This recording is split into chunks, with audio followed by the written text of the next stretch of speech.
Hello, welcome to our first video. The purpose of this introductory video is to give you an idea of what your best practices are when it comes to choosing your camera, your lighting equipment, your microphone, as well as how to set up your internet options to find out if your internet connection is strong enough. Great, let's get started. Let's talk cameras. I'm going to give you just a rundown of what your best camera options are and then all the way down to the worst options. Okay, so if you want to choose the best quality camera for your stream, your best option is going to be a professional crew with professional video cameras and or DSLR cameras. Now these are hooked up typically using HDMI or mini HDMI connection. So you've got a mini HDMI connection coming out of your camera. Now you'll have to hook that up through an interface into your computer. So there are two main types of interfaces. There are many brands and types, but they narrow down to two types.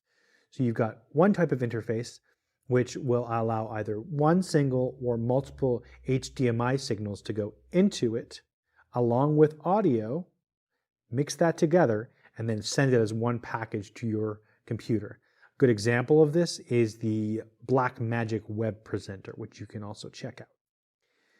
Now, the other option is to use an HDMI capture card.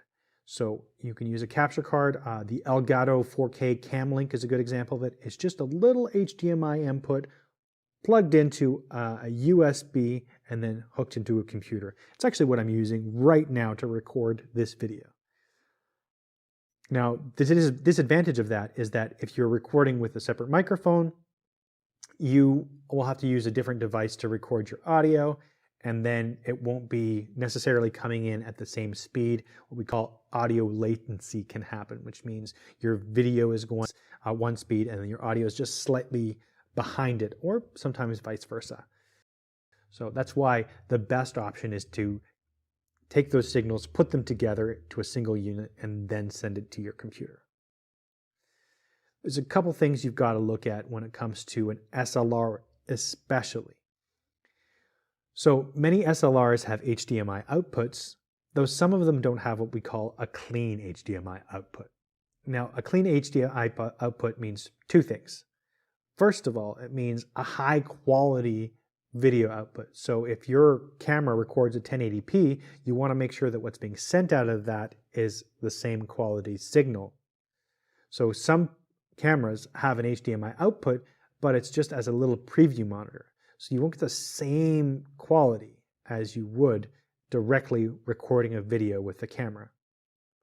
The other thing that makes a clean HDMI output is the amount of information that may show up around the image when you're sending it. What I mean is this. Check this out. So you see that extra information that's around there? That's because right now this is in a clean HDMI input.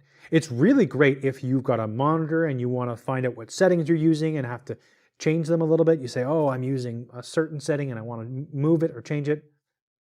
It's great for that, but it's not great if you've already set your camera up, you know what your settings are, you've got them locked in, and you want to have a great quality image.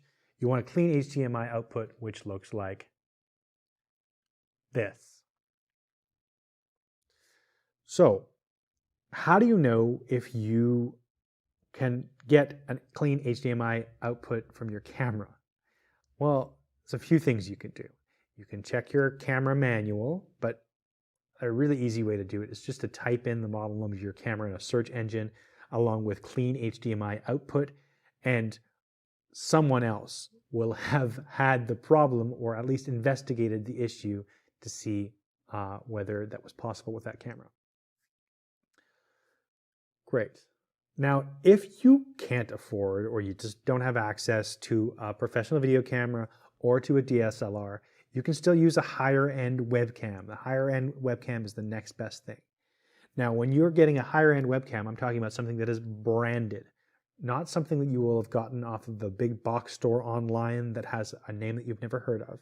You want to get something like a bigger brand name, something like Microsoft or LG. There's a really good reason for that. Most of these branded cameras come either with their own software built in that you can actually download that is a utility which allows you to control the video settings of your camera directly, or they also interface really well with the program that we're going to cover later on called OBS, which has a camera utility built in, which will allow you to control the brightness level or the exposure on your camera, or sometimes the focus of the camera directly on it. So if you get something that is not branded, an unbranded camera, even if it's usually a high resolution, you won't be able to control many of those video settings and get really the best color or the best image you can possibly get. So that is important to note. You don't necessarily need a higher end branded camera, but a branded camera at the very minimum, because that allows you to use those utilities. I've got a lower end camera that I use all the time. It's a lower end Microsoft camera, and it allows me to look really good with that tiny little camera because I can set those so that the exposure is constant. So you don't get flickering, you get a great, beautiful image using a cheap camera. The other thing that you should look for when you're looking into your webcams, if you're going to purchase a webcam or if you have one, is the ability to mount it onto a tripod. That's one of the great advantages of the higher end cameras. When we talked about professional cameras or DSLRs, they can hook up to tripods and you can put them wherever you like, essentially. Now, if you are going to use a tripod with a webcam, keep in mind they're usually designed with like pretty short cords that are pretty close to your computer. So you may need to get an extension cord for them. So get a USB extension cord. Great. Your last resort, not necessarily your last resort, but a lower end option is usually an integrated webcam in a laptop. Now, these tend to have a pretty high quality image for the most part if you get something very recent.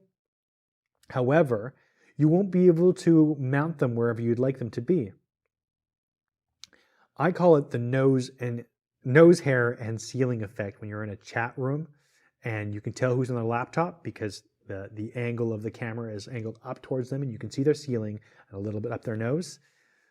That's a telltale sign that someone's using a laptop camera, and it shows. Let's talk through some lighting options. Your very best option when it comes to lighting is to get a softbox kit. If you want to go get with something that's simple that anyone can use, but it has a little bit of that professional feel. What I'm using right now is a softbox kit. So we've got one light over here, one over here, and I've got one spilling on the background to give it a little feel and a little bit of texture to the side of my head here. That's your best option. It doesn't come that expensive when you compare it to a lot of professional equipment. It is a bit on the pricey side if you don't have a huge budget. You're looking at a start of about $150 to the lowest end option that you can get, something that is a knockoff brand, which is fine for amateur users. Once you get into higher end and people who have some experience with the equipment, they may require something that is better and a bit more expensive. Those can go into the thousands, but what I'm using right now is a $150 kit of soft boxes. So it's not free, but it's more affordable than a lot of the other options, and I highly recommend it if it's part of your arsenal. If you've already got a pretty decent webcam and you have that money to spend, I would spend it on lights as opposed to trying to upgrade your camera, because you won't get to the next level of camera. However, great lighting can make a huge difference in the quality of your stream. If you can't afford softboxes, you don't have them, that's fine. You can also get these little studio lights that you can buy. I'll send an image on this side of them. They're these little lights. You can get them anywhere from about $40 on. You want them on either side of your camera, either side, and you want them to be dimmable, which means you can control the level of light that they input, so that you can make your face brighter or a little less bright directly with them, and have maybe some dramatic lighting. You have a bit more options. As long as you have two of them, it really gives a little bit of flexibility. Now, if you don't want to buy any of this lighting stuff, you don't want to get these extra things, that's fine. The important thing is that you have light sources that are dedicated to you and they're there on purpose. So a couple best practices. If you're using natural light, that's great. Make sure the natural light isn't pointed towards your camera, because you'll get lens flare. You also won't be the brightest thing in the camera. You want the brightest thing in the camera to be you. You want people to be focusing on you or an element that you've decided to focus on purpose. You can also use lamps. Now just make sure that those lamps, again, are on either side of you and they're not pointed towards the camera. You can point things towards the camera if you get into higher end lighting, and you can figure that out. But as a basic amateur, if you're just trying to get some light on you, make sure there's a good spill of light on either side of you, preferably, for best practice. Great. Let's move on to audio. The best option for professional audio is to use professional purpose-built microphones that are hooked up to your computer, either through a soundboard, which you can mix and fiddle with, or an interface into your computer, and then use a virtual mixing program, something that you can control the quality of the sound with and the desired effect, including reverb or whatever you want, before it ever gets to your streaming platform or to your chat room or whatever it is you're using. Now, what I'm using today is a lav mic, which I think you can see over here. It's a lav mic. This lav mic is connected wirelessly to a soundboard, and that soundboard is connected to the computer using USB. And then I have mixed the soundboard in a way that we've removed some of the background noise of the room, because I've got lighting and equipment around. So you're not hearing a lot of that because I've already cut that out using a soundboard. If I weren't using a soundboard, I'd sound something like this. In our first video, we'll be covering basic hardware practices for a quality streaming setup. Now, if you don't have the knowledge or the equipment to be able to use a sound console or an interface, then you can also use a USB condenser microphone. That is kind of the next best thing. The reason I say a USB condenser microphone is for a couple of reasons. The very first reason is that they usually come on shock mounts. So you have a shock mount that reduces vibration. A lot of times you can have objects around you that may shake things up a little bit, like your desk. You might hit your desk, for example, and you want to reduce the possibility that anything in your environment will end up affecting your noise, the sound in any way. The other thing they come with is also these spit guards. Spit guards are huge, especially if you're not mixing your sound or isolating it in any way. Your P's, your S's, your T's will then end up popping, sometimes peaking. So your condenser microphone does a little bit of that work for you. They also typically, not all models do, but they typically have gain control, which is basically input sensitivity directly on the microphone. So if you notice when you're looking at your monitoring software, or you're just checking out on Zoom the level of your microphone and it's not powerful enough or it's too dim, you can crank the knob directly on the microphone, which is super handy if you don't want to use software. It's also really important, as soon as you're using vocal microphones, to control the distance of the microphone from your face and know the pickup pattern of your microphone. So there are different pickup patterns. If you have a microphone and you're not sure of the pickup pattern, just look it up, because it'll determine where the sound is being picked up and where the best place to put your microphone is in relation to your face. Generally, the general rule is to have your mic about a hand distance away from your face. So you take your hand, put the mic about a distance of a hand. You can do tricks and tips, like tricks to make that distance a little further, but generally, if you don't have experience mixing microphones and you've got a typical microphone, hand away from your face. If you can get it off frame, great. But if not, it's not the biggest deal for most uses. Now, if you can't get or you don't have a USB condenser microphone, don't worry about it. You can also use a microphone that plugs in an 8mm jack.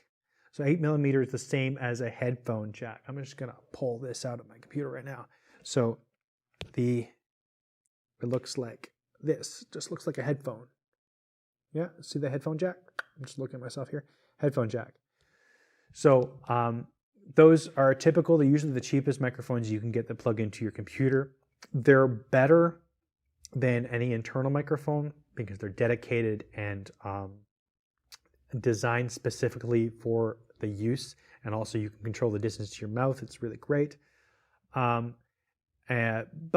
they tend to have less quality audio, not as a rule, but as a generalization, less quality audio than a USB condenser microphone, and definitely than professional level audio equipment.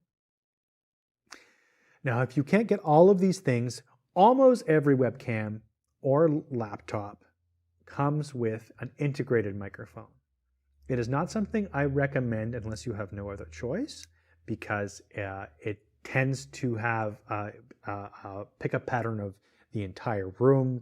You may not be able to control what's going into your microphone and what's not. And it's generally range to vocal range, and it's not something that you can really manipulate as much. So stay away from integrated microphones if you can.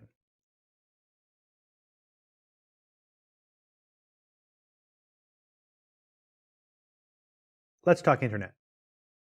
Your best practice when using the internet for streaming is to make sure, A, that there are no other devices using the internet in your household or wherever you are making the recording, and B, that your device that you're using, your computer if you're using a computer, doesn't have any other applications that may start either updating or using or downloading information in any way or uploading information in any way. So you want to close all of any other program down except for what is necessary for the stream. Okay? Now, when it comes to your internet connection, you want to make sure that you have a wired connection.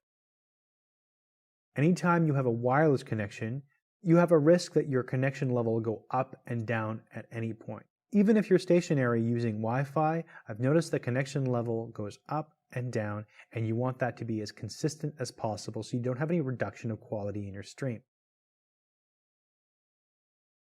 Your next step is to test the speed of your internet connection.